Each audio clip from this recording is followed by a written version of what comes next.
Lucille Ricksen's name is little known today, but there was a time when Hollywood was sure it had a star in the making on its hands. Ricksen might have become as internationally famous as Greta Garbo, Joan Crawford, or Katharine Hepburn, had she lived to adulthood. On the surface, her story looks like a simple tragedy from a bygone and more dangerous age. But I'm lifting the lid on the life and death of Lucille Ricksen in this episode, and what's underneath it all is a far darker and far more sinister story that still has implications today. Welcome to Hollywood Mysteries.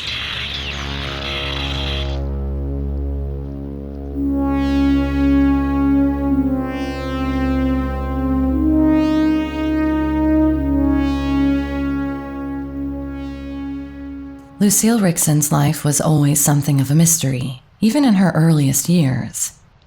Her career in Hollywood coincided with the industry's own teenage years when its growth was a kind of uncontrolled explosion. And no one was safe from becoming collateral damage in early Hollywood, not even its child stars. Maybe the most intriguing question to begin is, how did Lucille become a child movie star at a time when child movie stars didn't really exist yet? Some of the answers are lost to history, but what I can tell you is that Lucille Ricksen's life began on August 22nd in Chicago, Illinois, where she was born as Ingberg Myrtle Elizabeth Erickson. While her day of birth is clear, her birth year is uncertain. Like many young actors and actresses in Hollywood, her age was adjusted by several years to fit the image the industry wanted to project on a given project. Most often to make out she was older than she really was for reasons that were frequently unethical.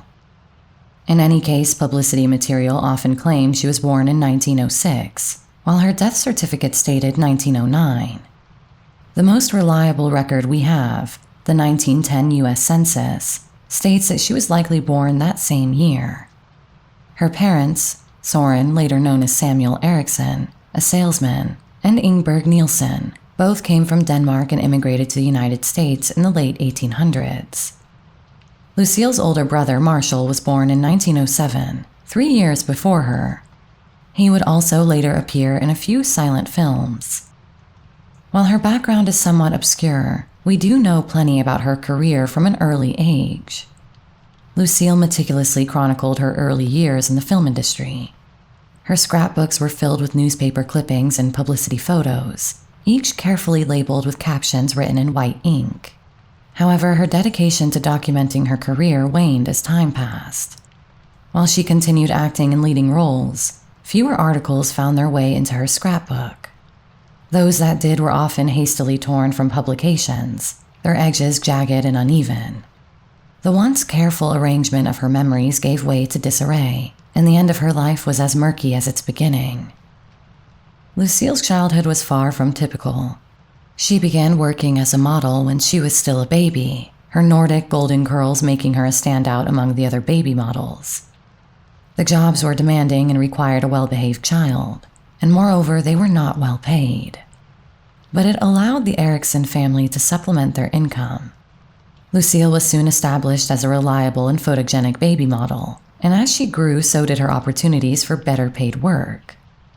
Professional child modeling was more lucrative, but it was also exhausting work for the child, and safety standards were poor.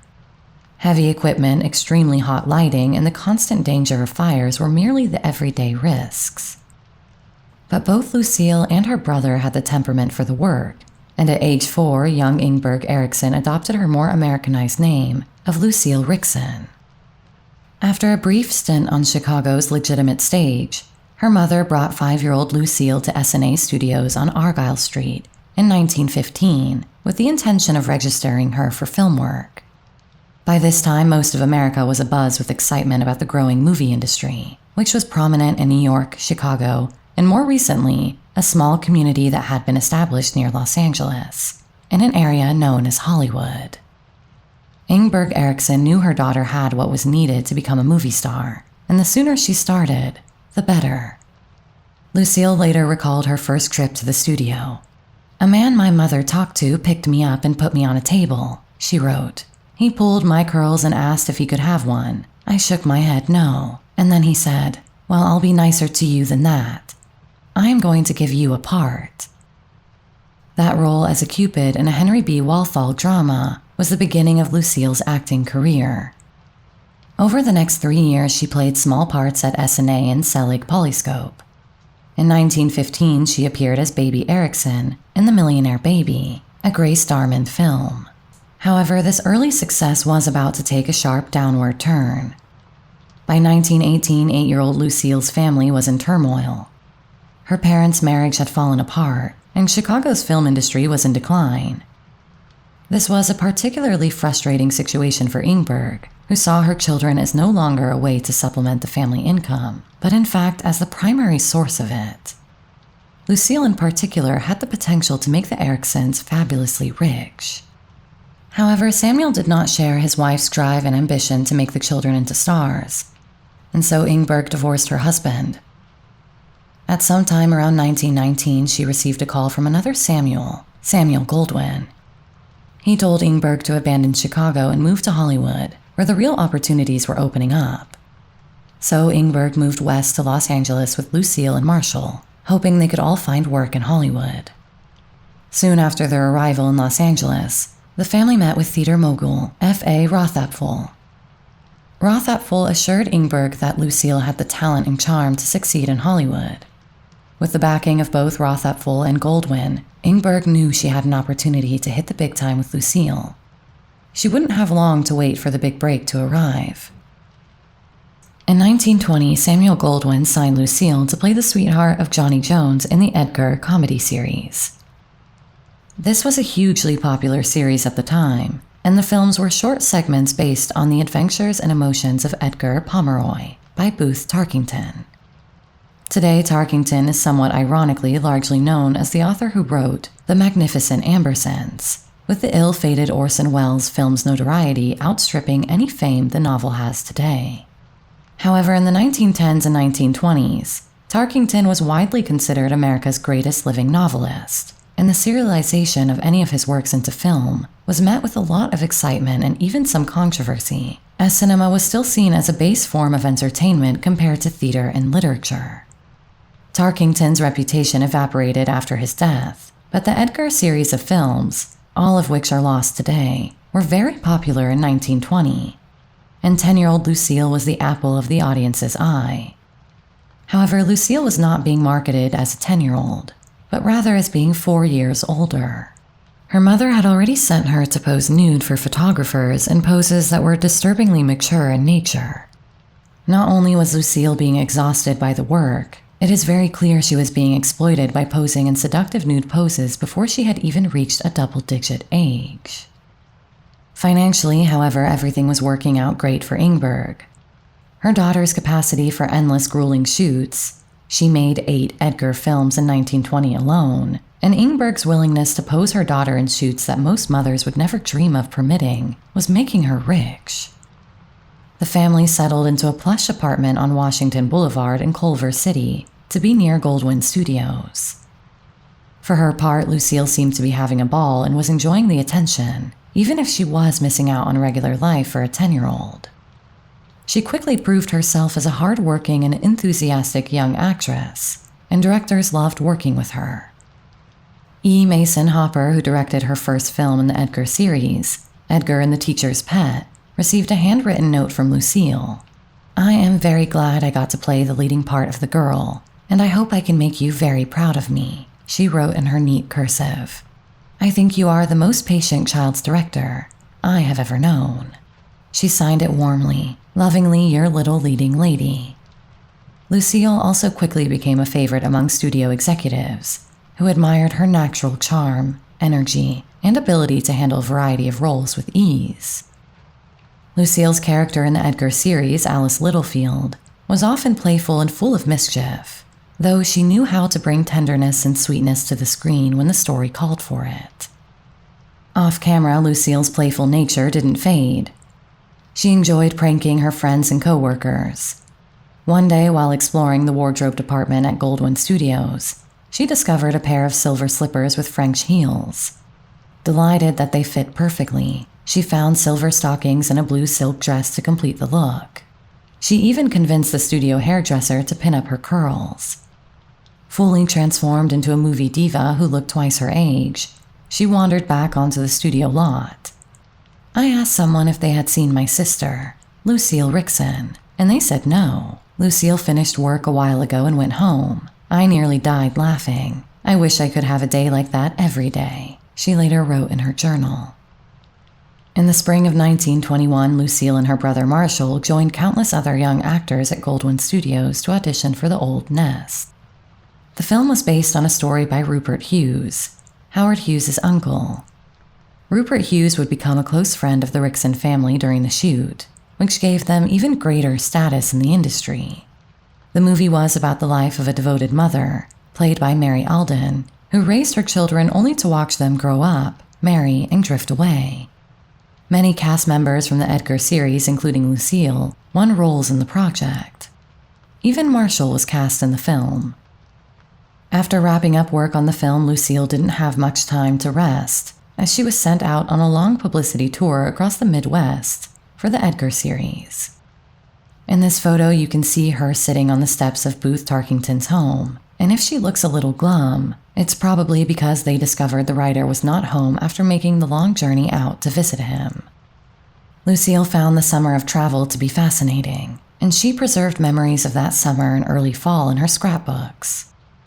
The pages were filled with mementos of her travels, including photographs and news clippings, which announced her arrival in various towns and cities.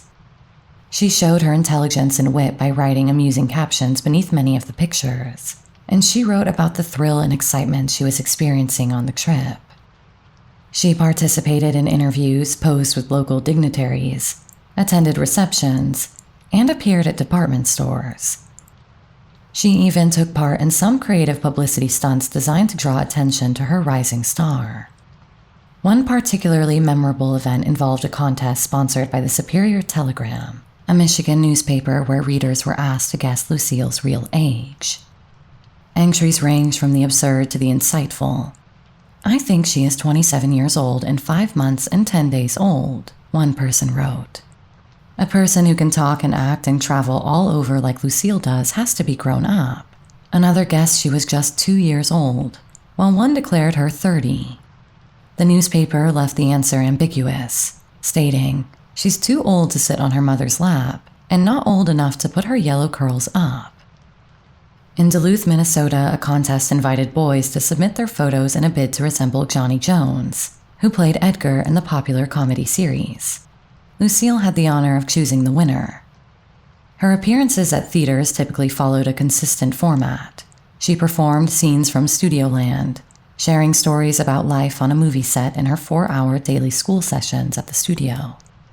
To conclude her act, she sang heartful renditions of "I Love You Truly," "An Old-Fashioned Garden," and "I'm A-Wearying for You."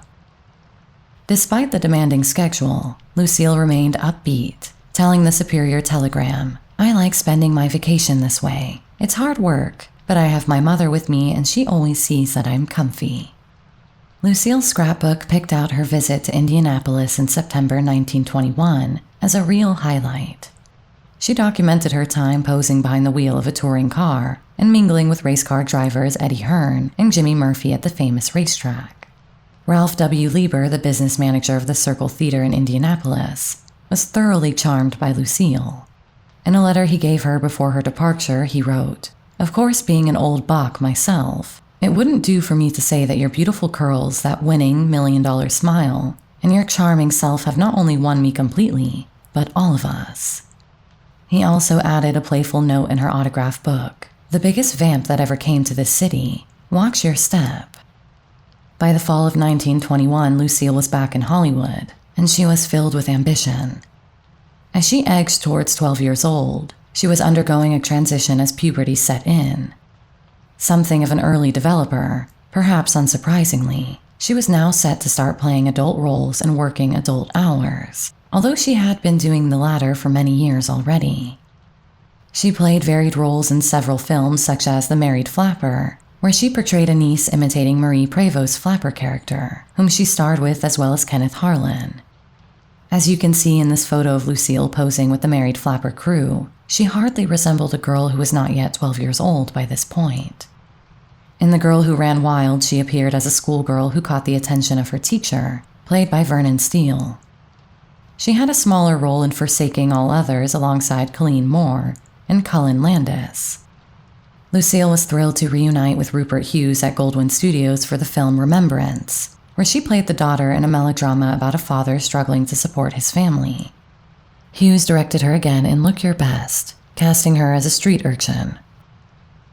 While working on one of her final films with Hughes, Lucille sent a form letter to her fans, explaining her busy schedule. "I'm often asked this question, do I find my work hard? No, indeed it is not hard for me, because I enjoy doing it. I can be no happier than when I am working before the camera." She also explained her admiration for Hughes, writing, "If I was to write in this little letter how much I love Rupert Hughes, it would take pages and pages." After her last project with Hughes, Lucille appeared in Human Wreckage, a bold and truly unique film tackling the devastating effects of drug addiction. I've already gone into detail about this film in the episode on Wally Reed, so if you want to check that out, there's a link on screen now and in the description. In short, the film was made by and starred Dorothy Davenport, also known as Mrs. Wally Reed, and it was the centerpiece of her anti-drug campaign that began after the tragic loss of her husband. In the spring of 1923, she played the love interest of Lloyd Hughes in Judgment of the Storm.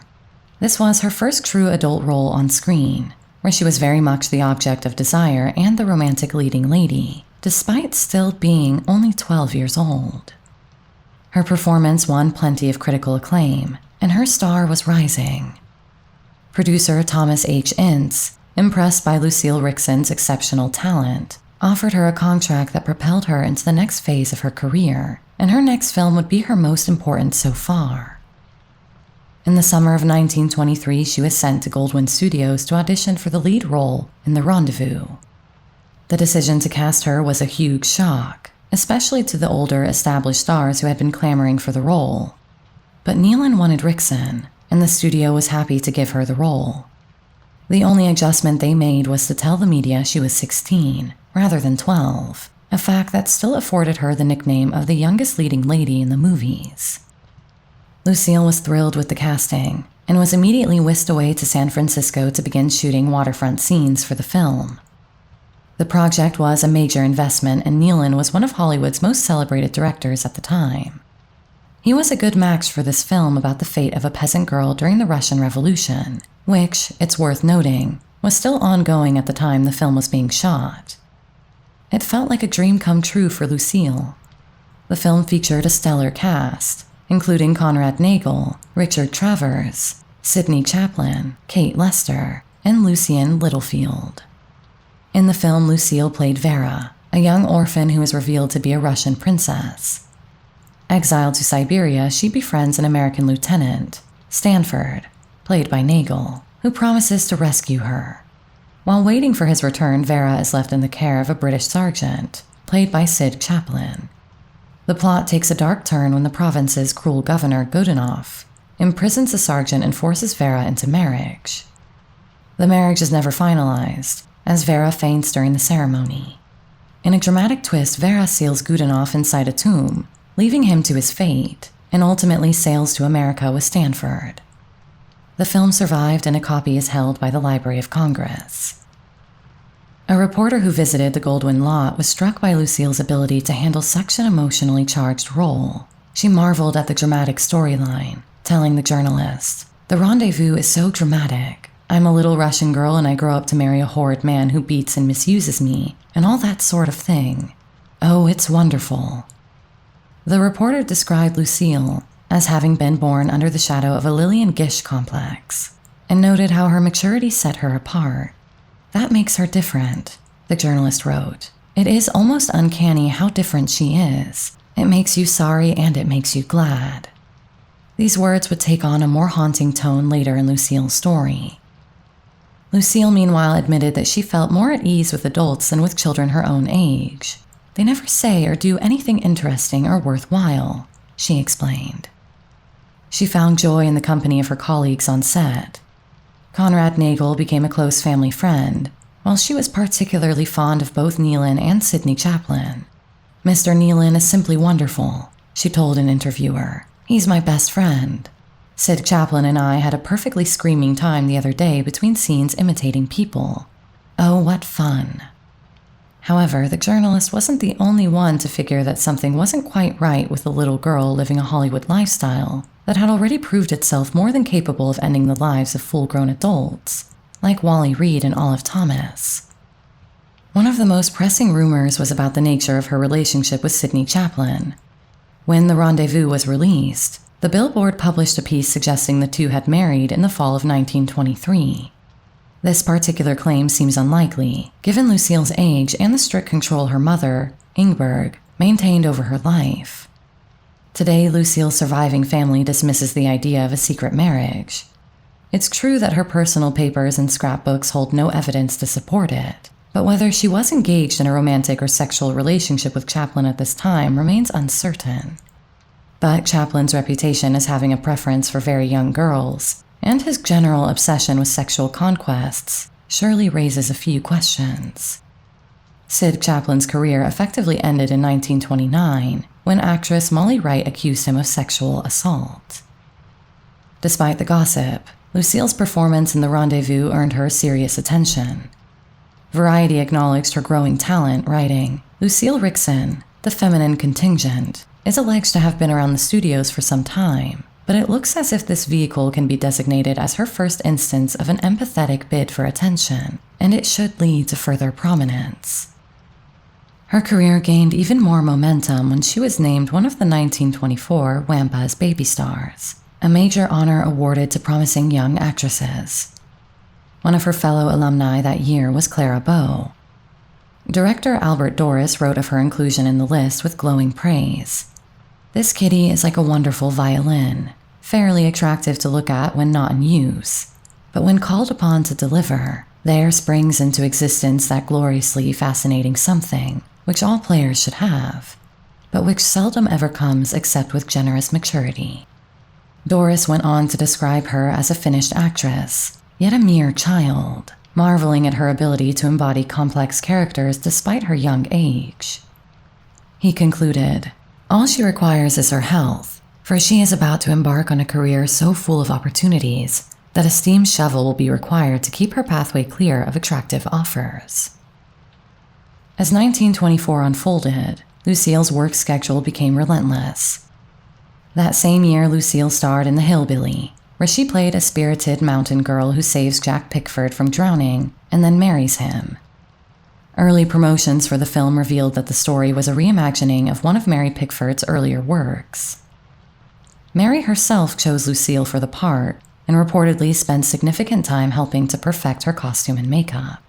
By the end of 1924, Lucille seemed to have everything: talent, beauty, youth, and an undeniable screen presence. Yet, as Doris had noted, her ability to maintain the stamina needed for such a grueling pace would prove critical to sustaining her career. After working hard from pretty much the day she was born, Lucille was beginning to suffer from her intense schedule. Her mother pushed her forward, realizing that the race to the top would be hard, but that if she got there and became the new Mary Pickford, the riches would be enormous.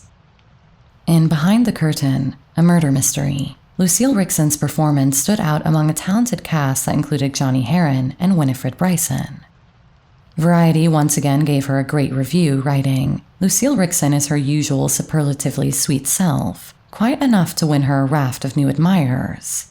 Harrison's reports wrote that the film holds the interest well at all times by virtue of fast action, colorful atmosphere, good direction, and good acting. Harrison's reports wrote that the film holds the interest well at all times by virtue of fast action, colorful atmosphere, good direction, and good acting.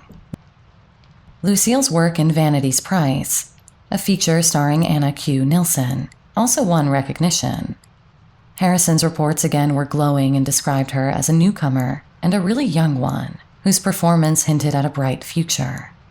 Perhaps her biggest project of the year was the drama The Painted Lady, in which she starred opposite George O'Brien and fellow Wampas 1924 selection, Dorothy McHale, who was some 7 years her senior. This film was a smash hit, and once again most of the attention was on Lucille. By 1924, Lucille's star power was undeniable. She had appeared in an astonishing 10 feature films in just over 7 months. However, the relentless pace had taken a toll. She had begun shooting yet another feature film. She reunited with Sidney Chaplin in The Galloping Fish, a quirky comedy about a seal that steals the spotlight in a vaudeville show. Harrison's reports called it a comedy of the Keystone type and assured viewers they would laugh until tears came down their cheeks. But in the middle of a scene, she became ill and collapsed. Ingberg was distraught and immediately removed her daughter from the public space. Lucille was confined to her bed in the family's Hollywood apartment on North Gardner Avenue, while Ingberg orchestrated a media defensive strategy to give her daughter time to recover. The initial diagnosis was not good: tuberculosis, which was still very much a fatal disease at that time. But even this was shrouded in mystery, and Ingberg kept her daughter's condition a secret for several weeks. Finally, under huge media pressure, she announced to the world that Lucille had had a nervous breakdown. Her mother gave a press release which read, "Nervous breakdown, that's all. No, she can't think of working now, not for 4 months at least. She must have rest, lots of it. After that, perhaps." The doctor had a different story to tell. Dr. J.F. McKittrick said, "Miss Ricksen is a high-strung, enthusiastic girl, full of ambition and energy. She crowded too much work into too short a time and overtaxed her capacities. Other youthful stars have done the same thing. The result is that she has had a complete physical and nervous collapse, so complete that she has not rallied from it as she should." Ingberg kept around-the-clock vigil at her daughter's bedside, and the only visitor who was permitted was producer Paul Byrne, who would bring Lucille flowers and read to her from magazines, while holding her hand. The world outside watched on with anticipation, hoping to hear when their favorite star would return to the silver screen. As Lucille's health deteriorated, the family also had severe difficulties maintaining the extravagant lifestyle they had become accustomed to. Her brother, Marshall, quit high school to find work and support them. Ingberg remained by Lucille's side, along with a nurse, caring for her fragile daughter. However, it would turn out that the family's problems were only just beginning, and they were about to take an even more tragic turn. The grueling work and now the frantic guilt and worry took an even greater toll on Ingberg than on Lucille. One morning in February 1925, Ingberg, who slept on a sofa near Lucille's bed, thought she heard her daughter call out. She rushed to check in on her, and while tucking Lucille in, suddenly felt pain and had difficulty breathing. She collapsed onto her daughter's fragile body, having suffered a massive heart attack. Marshall, hearing Lucille's screams, rushed into the room. As they tried to lift their mother, she turned to Lucille and spoke her final words, "Take care of yourself, dear," before passing away right there on top of her daughter. She was just 44 years old. Lucille, already weakened by illness, spiraled further into despair. As her mother's funeral service took place at the W.A. Brown Chapel in Hollywood, Lucille buried her face in her pillow, let out a sob, and slipped into a coma. The Hollywood community rallied around the Ricksen family in their time of need. Paul Byrne covered the cost of round-the-clock nursing care. Actress Lois Wilson spent hours at Lucille's bedside. Lois later recalled Lucille telling her how exhausted she felt and confessing, "I've supported my family with my acting since I was 4 years old." Even Lucille's estranged father, Soren Erickson, reappeared to provide some solace for his grieving children. After their mother's sudden death, Marshall turned to family friends Conrad Nagel and Rupert Hughes for support. The pair filed a petition to become the siblings' legal guardians.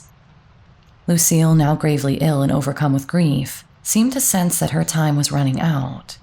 "I've known for the last 2 days that I'm going. I'm going fast, and somehow I'm not afraid," she reportedly told her nurse.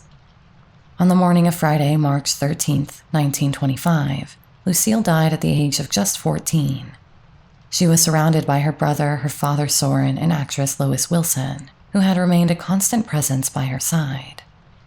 Lois later spoke to reporters struggling through her tears to describe the young actress's spirit. "I have never known anyone so full of joy," she said. Confined to her little bed, the sweet child would always welcome us with a smile. "This is my sunshine room," she would say, "and I love the sunshine so much." Please won't you all be so happy? I know I will be well soon." 2 days after her death, an Episcopal service was held for Lucille at the little church around the corner on Highland Avenue, led by Reverend Neil Dodd. The mourners included Paul Byrne, Lois Wilson, Rupert Hughes, and Dr. J.F. McKittrick, who had treated Lucille during her illness.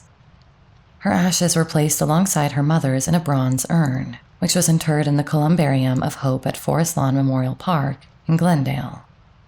Shortly after Lucille's passing, news broke that she had left behind a $50,000 life insurance policy. Her father, Soren, was named the sole beneficiary. According to family members, Lucille had intended the money to help fund Marshall's education. The question of Marshall's guardianship soon ended up in court. Soren opposed Nagel and Hughes's petition, citing a magazine article by Hughes titled, "Why I Quit Going to Church," as evidence of his unsuitability, claiming it showed Hughes was, quote, "an atheist and not a fit person to control the education of a minor." Soren's lawyers also argued that Nagel's busy career left him little time to act as a guardian. The court ultimately ruled in a compromise, appointing Soren as administrator of Lucille's estate, while naming Hughes and Nagel joint guardians of Marshall. Despite the awful loss of his sister and mother, Marshall moved forward with his life. He enrolled at the University of California, Berkeley, where he studied law and eventually became a successful attorney in Oakland. In 1930, Marshall married Bertha "Boopy" Clymer, and the couple welcomed twin sons, Rupert and John, in 1932. The eldest boy was named after Rupert Hughes, who had remained a supporter of Marshall. Rupert and John followed in their father's footsteps, studying law at UC Berkeley and building their own legal careers. However, they grew up knowing very little about their Aunt Lucille. Marshall rarely spoke of the losses he endured in his youth. The mystery surrounding Lucille's death continues to this day. Obituaries attributed her passing to a nervous breakdown caused by overwork. Some mentioned anemia or a lung condition, while her death certificate listed pulmonary tuberculosis as the official cause. However, there were darker theories going around Hollywood. In a case faintly reminiscent of the story of Virginia Rapé, some suggested that a botched abortion had led to the infection and illness that killed her.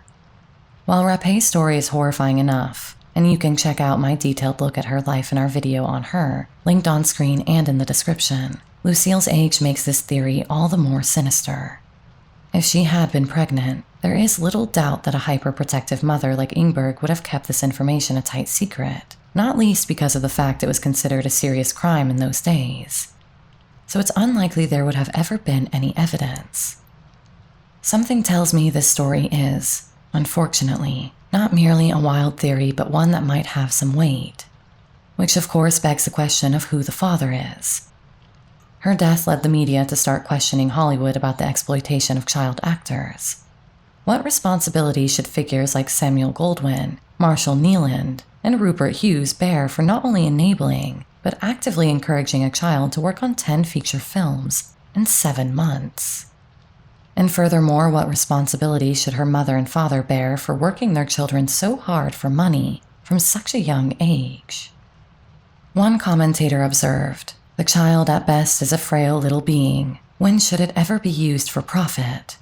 Many parents sin unwittingly by pushing their children too hard because they want to show how bright they are, or that they have special talent. But when it comes to exploitation, the evil is more than sin." Maybe the death of Lucille Ricksen will turn our attention once more to the transgressions against child life that we still allow. Looking back at her career, it's clear Lucille was an exceptionally hard worker. Journalist Daisy Dean noted that some movie stars earned fame through beauty contests or connections, while others achieved success through sheer effort. Among those, the latter is Lucille Ricksen, she wrote. The truth behind Lucille's death may never be fully uncovered, whether it was illness, exhaustion, or the crushing weight of adult responsibilities thrust upon her too soon. Lucille Ricksen remains an enduring symbol of the pressures and pitfalls of early stardom in Hollywood.